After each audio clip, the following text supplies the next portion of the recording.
over the past 12 months, if you've been on social media in any of the tech circles, if you're a designer, you're thinking about being a designer, or you're a beginner to the world of design, you've probably seen a lot of takes over the past 12 months talking about design is dead, design is going to be the first casualty of AI. And yeah, if you're new to this space, if you're a beginner to this space, you're probably getting quite worried about this, quite disheartened about everything. And I just wanted to make this video, and I've titled it Path to Becoming a Designer in 2026 as 6 points that I'm going to share that hopefully can help you get into kind of a better mindset and give you a bit more confidence in terms of moving forward as a designer, rather than falling into the kind of AI doom kind of thinking, because there's still a huge opportunity out in the tech space as a designer, but you just need to adapt the way you're thinking and the way you're approaching things, because obviously, the tools are being developed at an incredible rate. The AI models are obviously getting better and better, as the months and years go on. And I think, I just want to share a few of these points because, these are things that I'm thinking about as well. I've been, working as a designer, working with clients and stuff for, over 4 years now, I guess heading to 5 years. And I know that if you've just started in design, if you're a beginner, it's probably feeling a bit daunting right now. Maybe some of you are even thinking like, why should I even bother doing this? But, if you're really passionate about design, then there's plenty of opportunity out here, if you work hard and you put the right effort in. But I just want to share these points here because I think how things have developed over the past few years, I think now you have to just adapt to your kind of approach and the way you're thinking about things to, find some success, with design in, 2026 and beyond. So I'll share some of these 6 points, and I'm not coming to you today, saying, I know it all, I have all the answers. Some of these points here, these are things that I'm trying to implement and think more about. So hopefully you find them useful, and let's dive in. So the first point I want to cover, and these points 1 to 6, there isn't like a hierarchy. I haven't put these in order of importance. These are just six general points that I'm covering. The first point I want to cover is stop thinking like a UI designer. And I think, 2, 3, 4 years ago, you could obviously get, good with Figma, good at, creating some UI, get told by, a client or an employer, or some sort of collaborator, we need a UI for this. And, you'd look up some UI, find some inspiration and produce the UI. And I think now, again, because tools can generate, decent UI very quickly now, or at least, half decent UI very quickly, that's then reduced and kind of dropped the value of, someone that's just producing just some UI. So the new path here really is you need to start thinking in products and not screens. So this is kind of a theme throughout a few of these points, to be honest. But basically you've got to think in products, not screens. So the idea here is don't see yourself as just someone who just is told what to do, create a UI for this, and then you just spit out some UI, and then you just wait for them to say, that's good, or no, it's not good. You need to think like more of a product designer, to kind of build a bit more value for yourself and raise the bar of your value, in the situations you're in, whether that's in-house, or that's working as a freelancer, or that's working at an agency. Try to think more like a product designer. Don't just ship UI and don't kind of add anything else to the pot. Think in terms of the product. Think about the flows, think about the interactions, think about the handoff. Could you take that piece of UI you created in Figma, could you quickly export that into Claude Code and start putting together some interactions in terms of, the hover effects, and, if you click this card, it's going to slide open and show this window here. And think more like a product designer. Don't think just like a UI designer. Don't think that you can just create static UI in Figma and, you're going to keep, the phone's going to be just ringing all the time and your price and your rates are just going to keep exploding, because they probably won't. You need to think on a higher level and think in products, not screens. So hopefully that made sense. Cool. So the second point I want to cover is develop taste. Now, AI can generate, decent UI right now, but the creativity, the polish, the craft, and the uniqueness is still lacking. Now, a lot of people are going to say to me, you know, oh, the AI is going to get so good, the output's just going to get better and better. Most designers will just be wiped out. It'll be pointless. And I think that's true to the extent where if the work you're creating is very basic, you know, if there's not a lot of creativity and thought and precision gone into how you're approaching the things you're creating, then I think you might find it difficult. But I think for people that are really passionate about design, you know, visual direction, creative direction, I think there's still going to be a lot of room for people that have fantastic taste, really, really good creativity, uniqueness with how they're approaching, you know, visual design, whether that be, you know, app design, you know, web design, web app design, and, you know, product design in general. I think there's going to be a lot of room for people that can really set, you know, a high bar when it comes to, the creativity, the polish, the uniqueness of the work you're putting out. And you kind of have to see this in terms of put yourself above the AI. Don't, you know, see yourself as, oh, the AI is so smart, you know, I'm just down here. Like, put yourself above the AI. Like, the AI is just a tool, you know, the AI works for you.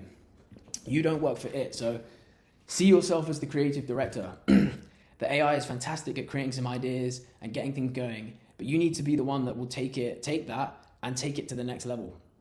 Push it to a bar that, you know, the other guy down the road who's just messing about with some prompts just isn't going to be able to get it to. So definitely develop taste. And if you want to obviously develop taste, you're just going to have to immerse yourself in design. You've got sites like Cosmos, you know, X, all the different inspiration sites, Dribble to some extent still has some good stuff on, and just tons and tons of sites, you know, covering web app design, you know, general kind of UI design, logo design, typography, web design. You know, there's so much out there that you can immerse yourself in and really develop a fantastic taste and continue to push boundaries and set, you know, a high standard for design in terms of, the stuff that you're putting out. Hopefully that hit home. And like I said, develop taste and set a high standard for the work that you're going to be putting out. The third point I want to kind of cover is, you know, use AI, don't let it use you. So right now, it's really easy to create slop. You know, I can type into Claude right now, create me an app to do some accounting, and it will throw something together and it will be all right, but it's mostly just going to be some slop. And again, you know, we can go around in circles saying the AI is just going to get better and better, and sure, it will, but there are always going to be room for people that, you know, really actually put a lot of thought into what they're creating, what they're building, who are setting a high standard, a high bar for the things they're producing, whether it be, you know, apps, features, flows, you know, designs of some kind. So it's easy to create slop. It's hard to create, you know, something excellent right now. So don't accept the first output. You know, the AI tools are great. You know, I use Figma Make a lot. I use Claude Code quite a lot now. I've used V0 a lot in the past. And they can be fantastic for getting some ideas going and stuff. But, you know, if you're building something or designing something for a client, for, you know, the company you work for, or at an agency, don't accept the first output of, you know, Claude or GPT or whatever it is you're working with, because if someone's working with you and they see that, you've just kind of prompted this thing in like 5 minutes and kind of slapped it together, they're just going to think, well, I probably could have just done that myself. So you need to raise the bar on what you're doing in all kind of areas. So, you know, the way you're thinking about design, the quality of the visuals, you know, the thought that's going into, you know, the UX, the flows, the features, the interactions. You need to just raise the bar on what you're doing and use the AI. Don't let it use you. Use it like a tool. Don't let it just dictate to you, oh, I've prompted this and I've created this. And you just go, oh, amazing. Yeah, cool. Let's ship that. Like, raise the bar on what you're doing. Think about what you're creating. And don't accept the first output that's coming out of the AI. Now, the fourth point I want to cover is build real products. Now, I think a lot of designers probably won't want to admit this, but it's quite easy to get stuck in your comfort zone, you know, with some of this stuff. You know, my space is Figma. That's where I feel confident. That's where I feel comfortable. I want to just keep doing what I'm doing, creating UI, handing that off to developers. And yeah, that's what I like doing. That's where I feel safe and comfortable.